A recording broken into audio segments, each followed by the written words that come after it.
Ayan guys, binagyo na kami. Bagyong umpong naman ito. Oh. Ayan, lakas na ng ulan.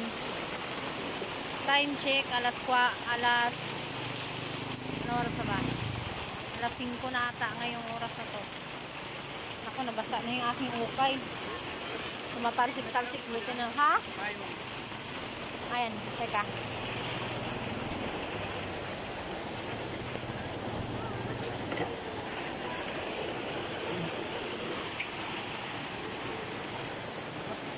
Lakas na ng ulan. Parang wala nang tigil to eh. Lakas pa naman eh. Grabe, bumaha na dito na side guys.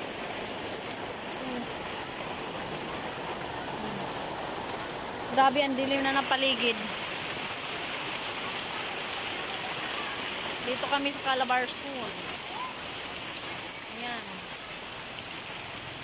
Dito sa aking tindahan. Small business. Kumbaga, ayan. Small business.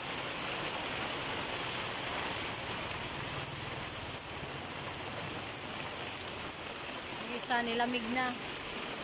Marami, parang wala siyang balak tumila. Paano kaya kami uwi ng ganito? Nakabike pa naman kami. Iwan na lang namin yung bike dito. Tapos maglakad na lang kami. Buti dalawa yung payong na dinala ko. Si Kuya Lance pa naman mamaya uwian. Tapos ganito yung ulan. Grabe ang lakas. Ayan o, bumaha na agad dito pa lang o. Paano pa lang kami mamaya pag maglakad kami?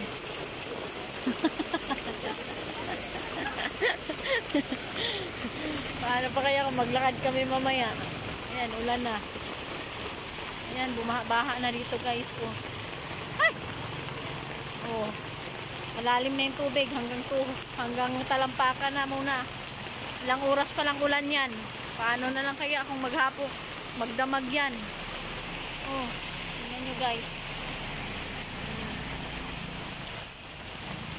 Ayan oh.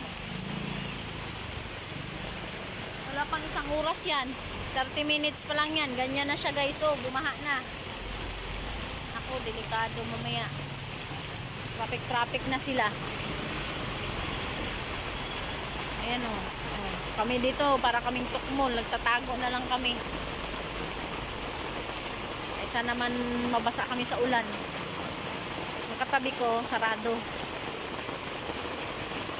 Yung isang katabi. Tapos ito naman o. Grabe yung talsik ng tubig. Ay, nako. Mamaya pag uwi namin, yun ang mahirap. Kasi may kasama akong maliit, may dala pa akong bag. 3 bag yung bit-bit ko. Pero tag-isa naman kami ng payong ng anak ko. Kaso yung isang payong ko natulo. Paano kaya yun? Ayan. Busy. Siguro maaga ako magsarado ngayon. Mukhang may inatake pa, may ambulansya o papasok. Ayan o. Papasok pang ambulansya. Sino kayang dito? Ibababa o ano ba? Ambulansya. Oo nga eh. Ha? Payong ko. Sige.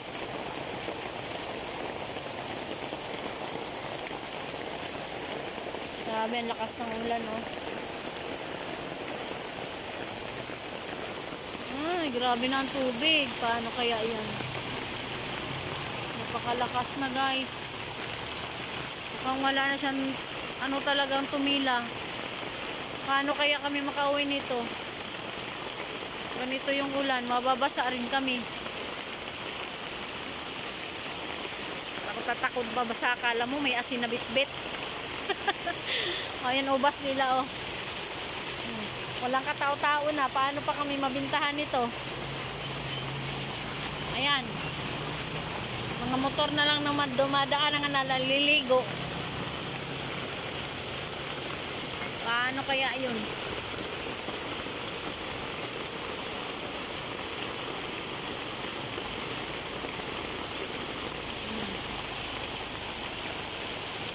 30 minutes pa lang yan guys ha. Wala pa palang 30 minutes.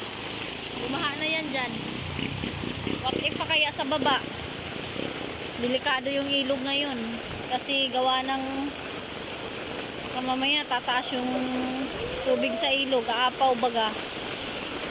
Diyan sa may dam.